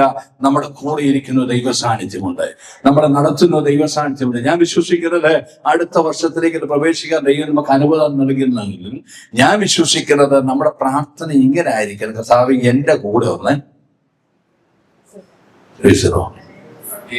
ചോദിക്കേ. തമ്പുരാൻ കൂടെ ഉണ്ടെങ്കിൽ ബാക്കി എല്ലാം അതിനകത്തായി. ദൈവം തമ്പുരാൻ കൂടെ ഇരുന്നാൽ ബാക്കിയെല്ലാം അതിനകത്ത്. പിന്നെ നമ്മുടെ കുഞ്ഞുങ്ങളുടെ വിഷയമായിക്കൊള്ളട്ടെ, മറ്റു വിഷയങ്ങളായിക്കൊള്ളട്ടെ, അതെല്ലാം ദൈവം തമ്പുരാൻ തക്ക സമയത്ത് നടത്തുന്ന ദൈവമാണ്. വിശ്വാസമുള്ള ദൈവത്തിന് സ്വന്തം പറഞ്ഞാട്ടെ. നിങ്ങൾ ഓർക്കണം, കർത്താവ് വസിക്കുക അല്ലെങ്കിൽ ദൈവം നമ്മുടെ കൂടെ ഇരിക്കുക, ദൈവം നമ്മുടെ ദൈവം എന്ന് വിളിക്കാൻ ആഗ്രഹിക്കുന്നു, ദൈവം നമ്മളെ കുറിച്ച് ആഗ്രഹിക്കുന്ന എന്റെ മകനും എന്റെ മകളെന്ന് വിളിക്കാൻ ആഗ്രഹിക്കുന്നു. അതാണ് തമ്പുരാൻ നമ്മളെ കുറിച്ച് ആഗ്രഹിക്കുന്നത്. അതിനുവേണ്ടി എന്ത് ചെയ്യണം? നിങ്ങൾ വായിച്ചാണ് ഇമ്പോർട്ടന്റ്. അതിനുവേണ്ടി എന്ത് ചെയ്യണം? അതിനുവേണ്ടി നമ്മൾ ചെയ്യേണ്ട കാര്യങ്ങൾ ഇവിടെ വായിക്കുന്നുണ്ട്. ജഡത്തിലെയും ആത്മാവിലെയും സകല കന്മഷവും നീക്കണം. ശ്രദ്ധിച്ചാട്ടെ, ജഡത്തിലെയും ആത്മാവിലെയും ദൈവം വസിക്കാൻ ആഗ്രഹിക്കുക. ദൈവം വസിക്കാൻ ആഗ്രഹിക്കുമ്പോൾ ഓർത്തുകൊള്ളുക, ദൈവം നമ്മളെ ചില കാര്യങ്ങൾ പ്രതീക്ഷിക്കുന്നുണ്ടല്ലേ? നമ്മൾ ഒരിക്കലും ചിന്തിക്കരുത് വേദോസ്തവത്തിലെ അനുഗ്രഹങ്ങളെല്ലാം ഇങ്ങനെ ടക്ക് ടക്ക് ടക്ക് എന്ന് വരുന്നില്ല, ഒരിക്കലും ഇല്ല. എല്ലാത്തിനും ക്ലോസ് ദൈവം വെച്ചിട്ടുണ്ട്. ഇന്നത് ചെയ്താൽ നിനക്ക് ഇന്നത് കിട്ടും, ഇന്നത് ചെയ്താൽ നിനക്ക് ഇന്നത് കിട്ടും അല്ലെ? നിങ്ങൾ ഏതെല്ലാം വാക്തത്വങ്ങളും അനുഗ്രഹങ്ങളും ദൈവം രേഖപ്പെടുത്തിയിട്ടുണ്ടോ അവിടെ എല്ലാം നിങ്ങൾ ശാന്തമായിട്ട് ചിന്തിക്കേണ്ട കാര്യം മുകളിലോ താഴെ എഴുതി വെച്ചിട്ടുണ്ട്. അത് വേണമെങ്കിൽ ഈ കാര്യം ചെയ്യണം, അത് വേണമെങ്കിൽ ഈ കാര്യം. നമ്മൾ പ്രാർത്ഥിക്കുമ്പോഴും നമ്മൾ എടുക്കുമ്പോഴെല്ലാം ഒരൊറ്റ വാക്യം അനുഗ്രഹം മാത്രം എടുത്തു, കർത്താവേ എന്ന് പറഞ്ഞാൽ അത് മാത്രമേ പറയത്തുള്ളൂ. തമ്പുരാൻ പറഞ്ഞിട്ട് മേലോട്ടൊന്ന് വായിരേ അല്ല താഴോട്ടൊന്ന് വായി. അത് ആ മേളത്തെ കാര്യം അനുസരിക്കുന്നവർക്കുള്ള ഈ വാക്തത്വം. താഴത്തെ കാര്യം പ്രമാണിക്കുന്നവർക്കുള്ള ഈ വാക്തത്വം. ദിവസങ്ങളിൽ വേദോസം വായിക്കുമ്പോഴും എടുക്കുമ്പോഴും നിങ്ങൾ തീരുമാനിക്കണം, ഇത് ലഭിക്കണമെങ്കിൽ ഞാൻ എന്ത് ചെയ്യണം. നമ്മുടെ ഓർക്കണം, ഇവിടുത്തെ വാക്തത്വം എന്ന് പറഞ്ഞിരിക്കുന്നത് ഞാൻ ഓർപ്പിച്ചില്ല, മറ്റൊന്നുമല്ല, ഞാൻ അവരുടെ ഇടയിൽ വസിക്കും, ഞാൻ അവർക്ക് ദൈവമായിരിക്കും, അവരെനിക്ക് ജനമായിരിക്കും, അവരെനിക്ക് പുത്രന്മാരും പുത്രിമാരും ആയിരിക്കും. നമ്മൾ വായിച്ചല്ലോ 17-ാമത്തെ വാക്യം, 6-ാം അധ്യായത്തെ 17-ാമത്തെ, വേറെ എങ്ങും പോകുന്നില്ല, വായിച്ചാട്ടെ. അവരുടെ നടുവിൽ നിന്ന് പുറപ്പെട്ട് വേർവിട്ടിരിപ്പി. വിശ്വരോ, അവരുടെ നടുവിൽ നിന്ന് എന്ത് ചെയ്തു? ജാതികളായ ഒരു കൂട്ടം ജനത്തിന് നടുവിൽ കൊണ്ട് ഇസ്രായേലിനെ നിർത്തിയിട്ട് ദൈവം പറഞ്ഞ കാര്യമാണ്, നിങ്ങൾ ഇതിന് നടുക്കാ നിർത്തിയിരിക്കുന്നത്. ഇതിന്റെ നടുവിൽ നിങ്ങൾ ജീവിക്കുമ്പോൾ അങ്ങോട്ട് മിങ്കിള് ചെയ്യാതെ വേർവിട്ട് നിങ്ങൾ ജീവിക്കണം. ഈ വേർപാടെന്ന് പറയുന്നത് നമ്മൾ ആദ്യം നമ്മുടെ മനസ്സിൽ വരുന്നതിന് വെള്ളം ഇടുന്നതും കാലം കൈ പറിക്കുന്നതൊക്കെയാണ്. അത്യാവശ്യം അത് വേണം. പ്രധാനമായിട്ട് ജഡത്തിലെയും, രണ്ടാമത്തെ കാര്യം പറഞ്ഞു പോരുത്, ആത്മാവിലെയും. നമ്മൾ ഈ ദിവസങ്ങളിൽ ആരാധന വിഷയത്തിനും നമ്മൾ കോംപ്രമൈസ് ചെയ്യുന്ന പല വിഷയങ്ങളും നമുക്കറിയാം. കോംപ്രമൈസ് ചെയ്യുന്ന പല വിഷയങ്ങൾ ലോകത്തോടും മറ്റൊന്നും ചെയ്തില്ലെങ്കിൽ, പറഞ്ഞില്ലെങ്കിൽ, പോയില്ലെങ്കിൽ എന്ത് സംഭവിക്കും എന്ന് ചിന്തിച്ച് ചെയ്യുന്നുണ്ടെങ്കിൽ ഒരു കാര്യം സംഭവിക്കാമെന്ന് ഒറ്റ കാര്യം, ഒരു തമ്പുരാനങ്ങ് മാറും. ദൈവം തമ്പുരാൻ നടക്കുന്നെങ്കിൽ മാറും. ഇഷ്ടം പോലെ പൊക്കോ, ഒരു കുഴപ്പമില്ല. എന്നോടുൾപ്പെടെ നിങ്ങൾക്ക് ഇഷ്ടം പോലെ ജീവിക്കാം, നിങ്ങൾക്ക് ഇഷ്ടം പോലെ പോകാം. പക്ഷെ പോയാലുള്ള കുഴപ്പം ഇതേ ഉള്ളൂ, ഞാൻ നിങ്ങളുടെ ഇടയില് ആമേൻ നമുക്ക് മനസ്സിലാകുന്നൊരു സ്വന്തം പറയാൻ കഴിയും. വളരെ ശാന്തമായിട്ട് ദിവസം ചിന്തിക്കണേ. നമ്മൾ അറിയാതെ നമ്മൾ കോംപ്രമൈസ് ചെയ്യുന്ന പല വിഷയങ്ങളുമാണ് നമുക്കുള്ള ദൈവസാന്നിധ്യം നഷ്ടപ്പെടുന്നതിന്റെ. ഇതുപോലെ തിരിച്ചറിയണം, ഈ പ്രാർത്ഥനയും ഉപവാസ പ്രാർത്ഥനയിൽ നമ്മളൊരു സ്ട്രോങ് ഡിസിഷൻ എടുക്കണം. ഇല്ല, ഞാൻ ജഡത്തിലെയും ആത്മാവിലെയും ദൈവത്തിന് വിരോധമായത് നീക്കും എന്ന് തീരുമാനമെടുക്കണം. അവിടെ വായിച്ചിട്ട് മുന്നോട്ട് വരാം. 17-ാമത്തെ വാക്യം പറയുന്നത്, അവരുടെ നടുവിൽ നിന്ന് പുറപ്പെട്ട് വേർവിട്ടിരിപ്പീൻ, എന്നാൽ എന്റെ കർത്താവ് അരുളി ചെയ്യുന്നു, അതുകൊണ്ട് അശുദ്ധമായതൊന്നും. എന്താ അശുദ്ധമായത്?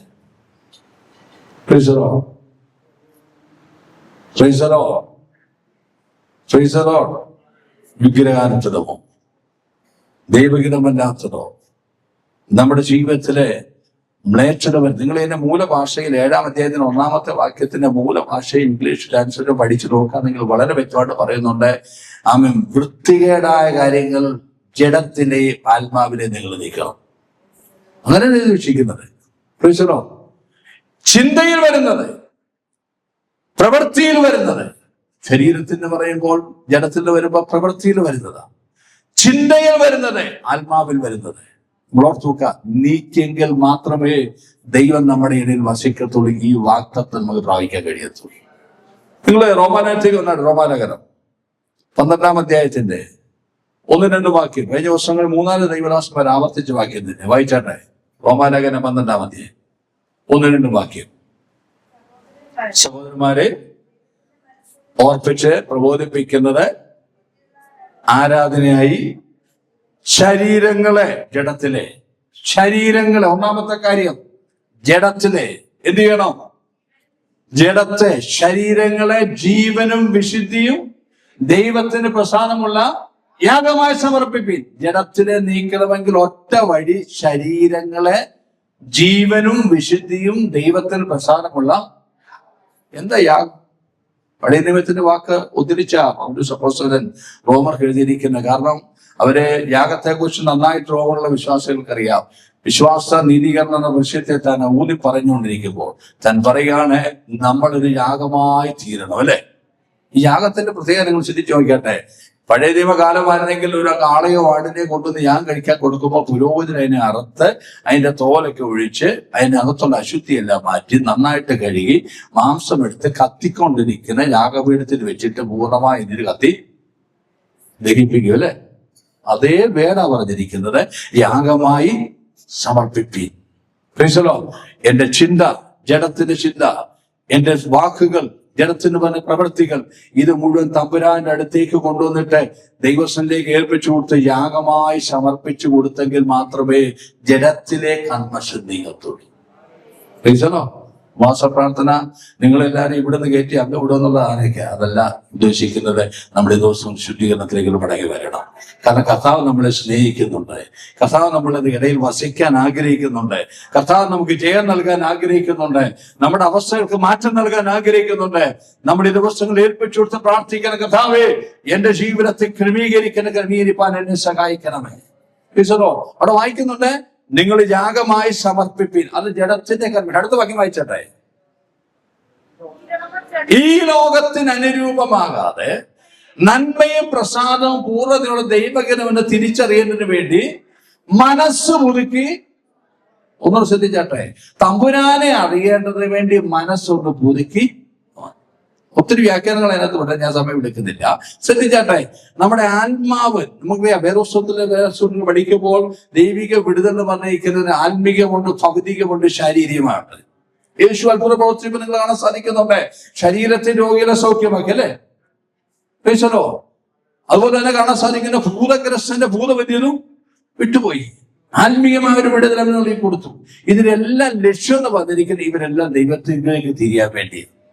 അപ്പോൾ ഇവിടെ വായിക്കുന്നുണ്ട്, നിങ്ങളെ ആ ജഡത്തിന്റെ അല്ലെങ്കിൽ ശരീരത്തെ യാഗമായി സമർപ്പിക്കുമ്പോൾ തന്നെ ഈ ലോകത്തിന് അനുരൂപമാകാതെ നന്മയും പ്രസാദ പൂർണ്ണതയുള്ള ദൈവഗതമെന്ന് തിരിച്ചറിയേണ്ടതിന് വേണ്ടി ആത്മാവിൽ നമ്മളൊന്ന് തിരിച്ചു വരണം. നമ്മുടെ ഈ ദിവസങ്ങൾ വചനം വായിക്കാറുണ്ട്, കേൾക്കാറുണ്ട്, പുസ്തകം കേൾക്കാറുണ്ട്, മാർക്കറ്റ് പോകാനല്ല, ഏൽപ്പിച്ചു കൊടുത്ത് കർത്താവേ എന്നെ ഒന്ന് കഴുകണമേ. എങ്ങനെയാണ് നമ്മൾ ശുദ്ധീകരണം പ്രാപിക്കുന്നത് അറിയാമോ? വചനത്താലും ആത്മാവിനാലും കഴുകൽ പ്രാപിക്കുന്നതായി ചെയ്യണം.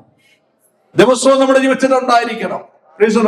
ഞാൻ നിങ്ങളോട് പ്രസംഗിച്ചിട്ട് നാളെയും ജഡത്തിൽ വസിക്കുന്നതുകൊണ്ട് തെറ്റുകൾ സംഭവിക്കാം, എന്നാൽ മറന്നു പോകരുത്, തമ്പുരാൻ അടുത്തേക്ക് വന്ന് ഏറ്റു പറഞ്ഞ് കഴുകൽ പ്രാപിക്കാത്തവന്റെ ജീവിതത്തിൽ തമ്പുരാൻ കൂടെ ഇരിക്കത്തില്ല. വാഗ്ദത്തം മറന്നു പോകുന്നത്, ഞാൻ അവർക്ക് ദൈവമായിരിക്കും, അവരെനിക്ക് ജനമായിരിക്കും, ഞാൻ അവരുടെ ഇടയിൽ വസിക്കും, അവരെനിക്ക് പുത്രന്മാരും പുത്രിമാരും. നിങ്ങൾക്ക് പുതിയൊരു വർഷത്തേക്കുള്ള വാഗ്ദത്തം തമ്പുരാൻ തരുന്ന ഇതാ, ഞാൻ നിങ്ങളുടെ കൂടെ വസിച്ചോളാം, നിങ്ങൾ എനിക്ക് പുത്രന്മാരും പുത്രിമാരും. പക്ഷെ നാം ചെയ്യേണ്ട കാര്യങ്ങൾ ജഡത്തിലെയും ആത്മാവിലെയും സകല കന്മഷവും നീക്കി. എബ്രാഹിം വന്നാട്ടെ, എബ്രാഹിം 12-ാം അധ്യായം 28-ാമത്തെ വാക്യം വായിച്ചട്ടെ. എബ്രാഹിം 12-ാമത്തെ 28-ാമത്തെ വാക്യം. ഇളകാത്ത രാജ്യം, ഇവിടെ വാക്യത്തിൽ പറഞ്ഞിരിക്കുന്നത് ഇളകാത്ത രാജ്യം അല്ലേ. ഇളകാത്ത രാജ്യത്തിലേക്ക് പോകുമ്പോൾ അവിടെ ദൈവ സാന്നിധ്യം കൊണ്ട്, ദൈവമുണ്ട്, ദൈവം വസിക്കുന്ന സ്ഥലം പ്രാപിക്കുന്നത് കൊണ്ട് നന്ദിയുള്ളവരായി ദൈവത്തിന് പ്രസാദം വരുമാറ് ഭക്തിയോടും ഭയത്തോടും സ്വതം. 2025 വരെ എത്തിയത് തമ്പുരാന്റെ കൃപ. വീണ്ടും ദൈവം ഓർപ്പിക്കുന്ന കാര്യം, മുന്നോട്ട് പോകണമെന്നുണ്ടെങ്കിൽ ഭക്തിയോടും ഭയത്തോടും. ഞാൻ ആ വേദഭാഗം കഴിഞ്ഞ ദിവസങ്ങൾ ഇവിടെ വെച്ച് കേട്ടു, വായിച്ചു. ദൈവസന്നിധിയെ മുമ്പോട്ട് പോകാൻ എന്റെ ജീവിതത്തിൽ ആഗ്രഹമുണ്ട്, തട്ടിക്കളയാതെ എന്നെ സൂക്ഷിക്കുന്നതേക്കായി സ്തോത്രം. നമ്മൾ ചെയ്യുന്ന ഒന്നും ദൈവം അറിയുന്നില്ല. നമുക്കിതൊരു കുഴപ്പമൊന്നും ഇത്ര നാളെ പോലും കുഴപ്പമൊന്നുമില്ല, ഇല്ലെന്നേ കുഴപ്പമില്ല. പക്ഷെ കുഴപ്പം വരാൻ പോകുന്നതേ ഉള്ളൂ. എന്റെ നിങ്ങളുടെ ജീവിതത്തിൽ തമ്പുരാന്റെ വാക്കനുസരിക്കാതെ പോയാൽ ഇതിന് മുഴുവൻ നമ്മൾ കണക്ക് പറയണം. അവിടെ വ്യക്തമായിട്ട് പറയുന്നുണ്ട്, ഭക്തിയോടും ഭയത്തോടും. ചിരിച്ചു നോക്കി, ഭക്തിയോടും ഭയത്തോടും. ആരെയാ ഭയപ്പെടേണ്ടത്? ആരെയാ ഭയപ്പെടേണ്ടത്? ദൈവത്തെ ഭയപ്പെട്ട് ജീവിക്കുന്നതിനായി തീരണം. ഈ ദിവസങ്ങളുടെ വചനം അനുസരിച്ച് ഭയപ്പെടുന്നവരായി തീരണം. ദൈവ വചനത്തിൽ ഭയപ്പെടുന്നവരായി തീരണം. ഞാൻ വിശ്വസിക്കുന്നു, നിങ്ങൾ എത്രയോ വിശ്വസിക്കുന്നു ഈ വചനത്തിലുള്ള കാര്യങ്ങൾ കളവല്ല, സത്യമാണ്. എല്ലാവരും ബുദ്ധിയോടെ പറയുന്നത്, ഇതിലെഴുതിയിരിക്കുന്നത് സത്യമാണെന്ന് വിശ്വസിക്കുന്ന കയ്യിൽ ഉയർത്തി പിടിച്ച് ഇപ്പോഴും പോക്കാൻ പേടിയാ. ചിന്തിക്കുക, ഞാനിത് കൂടുതൽ വായിക്കുമ്പോൾ എനിക്ക് കൂടുതൽ കണക്കുണ്ട്, ഞാൻ കൂടുതൽ കേൾക്കുമ്പോൾ കൂടുതൽ കണക്ക് പറയണം. അങ്ങനെയെങ്കിൽ ദൈവമക്കളെ നമ്മളൊന്ന് തിരിച്ചു വരണം. കാരണം കർത്താവ് നമ്മളെ തെരഞ്ഞെടുത്തത് ഈ ദേശത്ത് നമ്മളെ വേർതിരിച്ച് ദൈവം വസിക്കാൻ വേണ്ടിയാണ്. ദൈവം നമ്മളെ വസിച്ചു കഴിഞ്ഞാൽ ഓർത്തുകൊള്ളുക, നമുക്ക് വിജയമുള്ള ദേശത്ത് അനുഗ്രഹമുണ്ട്, വിടുതലുണ്ട്. അതുകൊണ്ട് വളരെ വ്യക്തമായിട്ട് ദൈവത്തിന്റെ ആത്മ ഓർപ്പിക്കുന്ന ഭക്തിയോടും ഭയത്തോടും കൂടെ. ഭക്തിയോടും ഭയത്തോടും കൂടെ. എന്താ ഭക്തി? വീണ്ടും ഞാൻ ഓർപ്പിക്കാം, നമ്മുടെ ഡ്രസ്സിലാണോ ഭക്തി? ഭക്തി വരുന്നത് പുറത്തുനിന്നാണോ? പ്രാർത്ഥനയെ താഴ്ത്തിയേൽപ്പിക്കുന്നതാണോ? നമ്മുടെ വാക്കിലാണോ ഭക്തി? വിശ്വലോ ഭയത്തോടെ, വാക്ക് മറന്നു പോകുന്നേ, ഭക്തിയോട് ഭയത്തോട് ദൈവത്തിനുമാ നടക്കുവാൻ ഇടയായിത്തീരുന്നത്. വിശ്വലോ ദൈവ ദിവസങ്ങൾ നമ്മളെ കുറിച്ച് ആഗ്രഹിക്കുന്നതാ. കർത്താവേ, ഞാൻ ഈ ദിവസങ്ങളെ ആകേണ്ടവനായി തീരുവാൻ ഈ ദിവസം എന്നെ ശുദ്ധീകരിക്കണമെന്ന് പ്രാർത്ഥിക്കണം. ഈ ദിവസങ്ങൾ എന്നെ ക്രമീകരിക്കണമെന്ന് പ്രാർത്ഥിക്കണം. ഭക്തിയോടും ഭയത്തോടും ജീവിക്കാൻ നമ്മുടെ എല്ലാ മേഖലകളിലും, നമ്മളെല്ലാ ഇടപാടുകളും. നമുക്കറിയാം, നമ്മുടെ ദിവസങ്ങളിൽ ചർച്ചകത്ത് വരുമ്പോൾ ഭക്തിയോടായിരിക്കുന്നത്. തിരിച്ചു ചോദിക്കട്ടെ, തിങ്കളാഴ്ച സാർ ബിജിമാ സാർ പണ്ട് എന്റെ ചെറുപ്പത്തിൽ കൊണ്ട് മുസ്ലിം പ്രസംഗം പറഞ്ഞത്, നിങ്ങൾ സൺഡേ ക്രിസ്ത്യാനി ആയിരിക്കരുത്, മൺഡേ ക്രിസ്ത്യാനിയും കൂടെ ആകണം. അന്ന് എന്റെ ചെറിയ പ്രാർത്ഥന കേട്ട കാര്യം, പുള്ളി പറഞ്ഞ കാര്യമുണ്ട്, നിങ്ങൾ ചർച്ചിലെ ക്രിസ്ത്യാനിയായി തീരരുത്, മാർക്കറ്റിലും ക്രിസ്ത്യാനിയായി.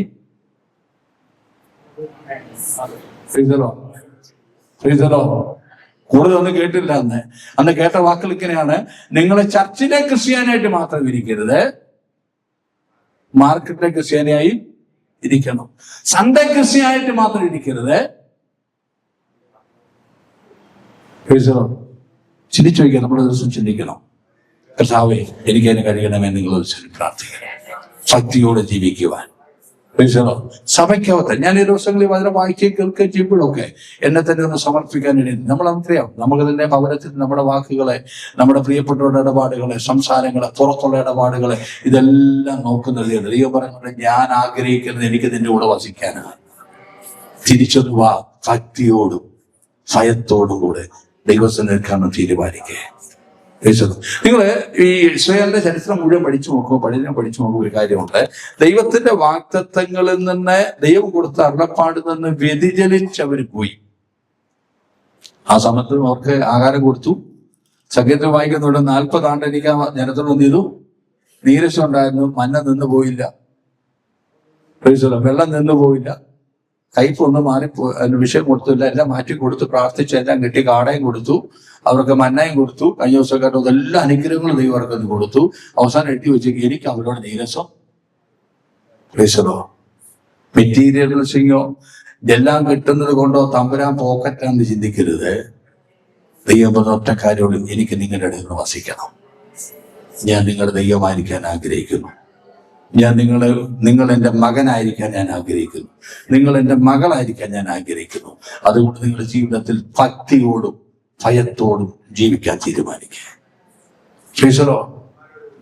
കഥാമൃദാസൻ ഈ തോമസ് നമുക്കറിയാം, നമ്മുടെ ഇവിടെ ഒരുപാട് പ്രശ്നം കൊടുത്ത ദൈവദാസൻ 10 വർഷത്തെ പ്രശ്നങ്ങളുള്ളൂ. അത് കഴിഞ്ഞ് ഞാൻ രോഗിയായി ഭൂമിയിൽ പെട്ടെന്ന് മാറ്റപ്പെട്ടു. എന്റെ ചെറുപ്പത്തിലൊക്കെ ഞങ്ങളുടെ വീട്ടിലൊക്കെ വരും, ഇവിടെ പ്രസംഗിക്കുന്ന സമയത്തൊക്കെ വരും ചെയ്യുന്ന യുവദാസൻ. പുള്ളിക്കാരൻ പറഞ്ഞ കാര്യം നിങ്ങൾ മറന്നുപോകരുത്. ഞാൻ ഓർക്കുന്ന കാര്യം ഞാൻ ആവർത്തിച്ച് പറഞ്ഞിട്ടുണ്ട്. നിങ്ങൾ പറ്റി ചങ്ങലയെ കിടക്കുന്ന പ്രാന്തന്മാരെ ഒന്നും പ്രാർത്ഥിച്ച് സൗഖ്യമാക്കിയില്ലെങ്കിലും, ഇത് പറഞ്ഞ വാക്കാണ്, നിങ്ങൾ ഈ ദേശം മുഴുവൻ സുവിശേഷം പറഞ്ഞ് ട്രാക്റ്റ് കൊടുത്ത് എല്ലാവരും വിശ്വാസത്തിൽ കൊണ്ടുവന്നില്ലെങ്കിലും, പറഞ്ഞു പോരുത്, നിങ്ങൾ വലിയ വലിയ വലിയ അത്ഭുതങ്ങളും ഒരുപാടെങ്കിലും ചെയ്തില്ലെങ്കിലും, എന്നോട് ശൈലി ഞാൻ എടുക്കാൻ അവള് ശൈലിച്ച് നീട്ടിയൊക്കെയാ, ഇല്ലെങ്കിലും ഒക്കെ നമുക്കറിയാലോ. ശിവനൊരു കാര്യം പറഞ്ഞു പോരുത്. കൃപയിൽ വന്ന നിങ്ങൾ കൃപയിൽ നിന്ന് കൃപയിൽ മരിക്കണം. ചോദിക്കട്ടെ, ഇന്ന കർത്താവ് വന്നാൽ നമ്മുടെ ജീവിതത്തിൽ അവനോട് കാണത്തുവാൻ ഇടയാത്തീരും. വലിയ പ്രശ്നമൊന്നും ഞാൻ ചില കാര്യം മാത്രമേ ഓർപ്പിച്ചുള്ളൂ. നമ്മുടെ ദൈവം വാഗ്ദത്തങ്ങൾ വിശ്വസ്തനം, വാക്ക് മാറുന്ന ദൈവമല്ല. ദൈവം നിൽക്കുന്ന വാഗ്ദത്തം വന്നിരിക്കുന്ന, ഞാൻ നിങ്ങളുടെ ഇടയിൽ വസിക്കാൻ ആഗ്രഹിക്കുന്നു. നിങ്ങൾക്കുള്ള പ്രോമിസ്, ഞാൻ നിങ്ങളുടെ ദൈവം എന്ന് വിളിക്കപ്പെടാൻ ആഗ്രഹിക്കും. നിങ്ങൾ എൻ്റെ മകനെന്നും മകളെന്നും വിളിക്കപ്പെടാൻ. അതുകൊണ്ട് ഭക്തിയോടും ഭയത്തോടും ജീവിക്കാൻ തീരുമാനിക്കുക. എല്ലാ കണ്ണുകളും നടച്ചാട്ടെ. മുന്നോട്ട് പോകണമെന്ന് എനിക്ക് ആഗ്രഹം. ഞാൻ അവസാനിപ്പിക്കുക. കാരണം നമ്മുടെ ഹൃദയത്തിൽ ഇതുപോലെ കലക്കേട്ട വചനത്തിൽ ഒന്ന് ശോധന ചെയ്യാം. ശാന്തമായിട്ടും ചിന്തിച്ചാട്ടെ. പ്രിയമുള്ളവരെ, ഈ വാഗ്ദത്തങ്ങൾ നമുക്കുണ്ട്. നാം ആരാ? ദൈവത്തിന്റെ മന്ദിരമാണ്. നാം ദൈവം വസിക്കുവാൻ തക്കവണ്ണം വേർതിരിക്കപ്പെട്ടവരാ. ദൈവത്തിന് മന്ദിരമായി ജീവിക്കാൻ നമ്മൾ കഴിഞ്ഞാൽ നമുക്ക് ആ വാഗ്ദത്തം ദൈവം പറഞ്ഞിരിക്കുന്നത്, ഞാൻ നിങ്ങളുടെ ദൈവമാണ്, നിങ്ങൾ എൻ്റെ മകനാ മകളാണ്. നിങ്ങൾ വേറെ ദിവസം മുഴുവൻ പഠിച്ചു. നമുക്ക് ദൈവം കൂടി ഇരുന്നിടത്തെല്ലാം വിജയമായിരുന്നു അല്ലേ? യുദ്ധത്തിന് വേണ്ടി ഇസ്രായേൽ കടന്നു പോയപ്പോൾ അവരെ പെട്ടകം എടുത്തുകൊണ്ട് കടന്നുപോയി. പെട്ടകം അവിടെ കൂടെ ഉണ്ടായിരുന്നപ്പോൾ എന്ത് സംഭവിച്ചു? വിജയം ഉണ്ടായി. പെട്ടകം പിടിക്കപ്പെട്ടു പോയപ്പോൾ അവർക്ക് എന്ത് സംഭവിച്ചു? പരാജയം. പെട്ടകം ദൈവസാന്നിധ്യം സാധിക്കുന്നുണ്ട്, അത് സാമീപ്യമാണ്. ഓർത്തു നോക്കി, നമ്മുടെ ജീവിതത്തിൽ കർത്താവിനോട് കൂടെ നടന്ന് നമ്മൾ മുന്നോട്ട് നോക്കി പരാജയം സംഭവിക്കത്തില്ല. പരാജയം സംഭവിക്കത്തില്ല. നമ്മുടെ തലമുറകളിൽ നമുക്ക് പ്രാർത്ഥിക്കേണ്ടതേ ഉള്ളൂ, കർത്താവേ നിന്റെ സാന്നിധ്യം വിട്ടുപോകാതെ നീ അവരെ സൂക്ഷിക്കണമേ. അവർ ജീവിക്കുന്ന സ്ഥലത്ത്, ലോകത്തിൽ ഏത് സ്ഥലത്തും ഏത് മേഖലയിലും അവർ കടന്നുപോയ കർത്താവേ നീ അവിടെ കൂടെ ഇരിക്കണമേ. ദൈവ സാന്നിധ്യം കൂടെ ഇരിക്കണമെങ്കിൽ ജഡത്തിലെയും ആത്മാവിലെയും സകല കന്മഷവും നീക്കി, കുറച്ചല്ല മാറ്റുന്നത്, സകലതും നീക്കി നമ്മുടെ ദിവസങ്ങൾ ജീവിക്കാൻ അടിയാത്തിരട്ടെ. ഒരുപാട് വേദഭാഗം വേദോത്സവത്തിൽ കാണാൻ സാധിക്കുന്നുണ്ടല്ലോ. എടുക്കുന്നില്ല, ഒന്ന് തീരുമാനിക്കെ നമ്മുടെ ചിന്തകൾ, നമ്മുടെ നിരൂപണങ്ങൾ, നമ്മുടെ പ്രവർത്തികൾ, നമ്മുടെ ഇടപാടുകൾ കർത്താവിന്റെ ഹിതത്തിനനുസരിച്ചൊന്ന് ക്രമീകരിക്കുവാൻ ഏൽപ്പിച്ചു കൊടുക്കെ. ദൈവത്തിന്റെ വാഗ്ദത്ത പ്രകാരം ദൈവം നമ്മുടെ കൂടെ ഇരിക്കും. തമ്പുരാൻ കൂടെ ഇരുന്നാൽ പരാജയമില്ല. അനുഗ്രഹത്തിന്റെ വിടുതലിന്റെ നന്മയുടെ വർഷമാക്കി ദൈവം നമുക്ക് തീർക്കും. അതുകൊണ്ട് ദിവസങ്ങളെ ഏൽപ്പിച്ചു കൊടുക്കറിയുമേ, എനിക്ക് നിന്റെ ഇഷ്ടം പോലെ ജീവിക്കുവാൻ, നിന്റെ ഹിതമനുസരിച്ച് ജീവിക്കാൻ, എന്നിൽ വസിക്കത്തക്ക നിലയിൽ ഒന്നൊരുക്കി ജീവിക്കാൻ എന്നെ സഹായിക്കണമേ ഒന്ന് ഏൽപ്പിച്ചെന്ന് പ്രാർത്ഥിച്ചിട്ട് ഒരു ദിവസം എഴുന്നേറ്റല്ല. രോഗം വരത്തില്ല എന്നല്ല വേദോസം, രോഗം വരാം. കഷ്ടതയില്ല എന്നല്ല, കഷ്ടത ഉണ്ടാകാം. ഞെരുക്കം വരാനല്ല, വരാം. ഇതെല്ലാം ഉണ്ടായി. നമ്മൾ കഴിഞ്ഞ ദിവസമൊക്കെ കേട്ടതാണ്. വിവിധങ്ങളായ പരീക്ഷയെ നമ്മൾ അകപ്പെടാം. കർത്താവ് കൂടെ ഉണ്ടെങ്കിൽ വിജയമാണ്. കർത്താവ് കൂടെ ഉണ്ടെങ്കിൽ വിജയമാണ്. കർത്താവ് കൂടെ ഉണ്ടെങ്കിൽ വിജയമാണ്. ശാന്തമായിട്ടൊരു നിമിഷം, ശാന്തമായിട്ടൊരു നിമിഷം, ഒരു നിമിഷം ചിന്തിച്ചാട്ടെ, എന്റെ കൂടെ എന്റെ കർത്താവുണ്ടോ? എന്റെ കൂടെ കർത്താവ് ഇരിക്കുന്നുണ്ടോ? ശാന്തമായിട്ടൊന്ന് എല്ലാവരെയും മക്കള് ശാന്തമായിട്ട് വചനത്തിൽ ഒന്ന് സമർപ്പിച്ച് പ്രാർത്ഥിക്കുക. കർത്താവേ, 10 ദിവസമായി ഞങ്ങൾ ഇവിടെ ഇരുന്ന് കേൾക്കുക. ഇന്ന പകൽ ഞങ്ങളെ തന്നെ സമർപ്പിക്കുന്ന അത്ര പേർക്ക് പറയും. ദൈവത്തിന് നമ്മളെ അനുഗ്രഹിക്കാൻ ആഗ്രഹം, ദൈവത്തിന് നമ്മളെ വർദ്ധിപ്പിക്കാൻ ആഗ്രഹം, ദൈവത്തിന് നമ്മളെ ഉയർത്താൻ ആഗ്രഹം, ദൈവത്തിന് നമ്മളെ മാനിക്കാൻ ആഗ്രഹം. ദേശത്ത് നമ്മളെ ദൈവം മാനിക്കുക തന്നെ ചെയ്യും.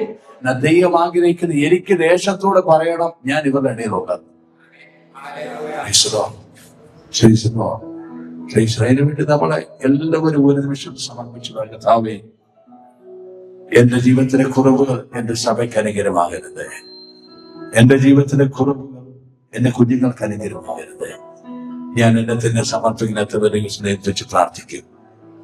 ദൈവമക്കളെ, നമ്മളൊന്നുമില്ല, നമ്മൾ ആരും ശ്രേഷ്ഠന്മാരല്ല, നമ്മുടെ കുറവുള്ളവരാ.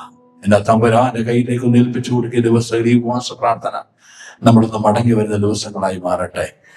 ദൈവം നമ്മുടെ ഇടയിൽ വസിക്കാൻ ആഗ്രഹിക്കുമ്പോൾ അവന് വേണ്ടി നില ഒതുക്കി കൊടുക്കുവാൻ, അവൻ വസിക്കത്തക്ക നിലയിൽ എന്റെ ജീവിതം ഒന്ന് ക്രമീകരിച്ചു കൊടുക്കുവാൻ, ഭക്തിയോട് ഭയത്തോടെ ജീവിക്കുവാൻ ദൈവമേ എന്നെ സഹായിക്കണമേ എന്ന് എത്ര പേര് എന്ന് പ്രാർത്ഥിക്കും. ഞാൻ വിശ്വസിക്കുന്ന അങ്ങനെ ഉണ്ടെങ്കിൽ വരുന്ന ദിനങ്ങൾ വിജയത്തിന്റെ ദിനങ്ങളാ. അങ്ങനെ ഉണ്ടെങ്കിൽ വരുന്ന ദിനങ്ങൾ അനുഗ്രഹത്തിന്റെ ദിനങ്ങളാ. അകത്ത് വരുന്നവർ നോക്കി പറയും, ഇവിടെ ദൈവമുണ്ടെന്ന് പറയാനിടയായി തീരും. ലോകം നമ്മളെ കുറിച്ച് പറയും, ദൈവത്തിന്റെ ജനമെന്ന് പറയുവാനിടയായി തീരും. ദൈവത്തിന്റെ മകൻ, മകൾ എന്ന് പറയുവാനിടയായി തീരും. അഭിപ്രായകരം 15-ാം അധ്യായത്തിൽ വായിക്കുന്നുണ്ട്, ദൈവം അവരുടെ ദൈവം എന്ന് വിളിക്കപ്പെടുവാൻ ലജ്ജിക്കുന്നില്ല. ആളുടെ ദൈവം വിശ്വാസത്തിൽ നിലനിന്ന്, വിശ്വാസത്തിൽ ആരംഭിച്ച് വിശ്വാസം നിലനിന്ന് വിശ്വാസം മരിച്ചവരുടെ ദൈവമെന്നാണ് പറഞ്ഞിരിക്കുന്നത്. അങ്ങനെയെങ്കിൽ ഓർക്കുക, എന്റെ ജീവിത ദോഷങ്ങൾ കർത്താവ് ആഗ്രഹിക്കുന്ന അളവിൽ ഒന്നെത്തിച്ചേരുവാൻ നമ്മൾ സമർപ്പിച്ച് പ്രാർത്ഥിക്കാം. എല്ലാ പ്രിയപ്പെട്ട പ്രാർത്ഥിച്ചാൽ കർത്താവേ, തിരുവനന്തപുരം ഞങ്ങളെ സമർപ്പിക്കുന്നു. ഇത് വചനത്തുമ്പോൾ ഞങ്ങളെല്ലാവരെയും ഏൽപ്പിക്കുകയാണ്.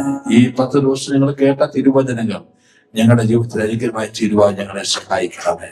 പുതുവർഷം ഞങ്ങൾക്ക് നൽകി തരുന്നെങ്കിൽ കർത്താവേ, നിന്റെ വചനം അനുസരിച്ച് മുന്നോട്ട് പോവാൻ കൃപ തരണമേ. ദൈവത്തിന്റെ പ്രാർത്ഥന, ദൈവത്തിന്റെ പരിശുദ്ധാത്മാവേ അതിനുവേണ്ടി നമ്മളെ ബലപ്പെടുത്തട്ടെ, ശക്തീകരിക്കട്ടെ. ദൈവവചനങ്ങളാൽ നമ്മളെ അനുഗ്രഹിക്കട്ടെ.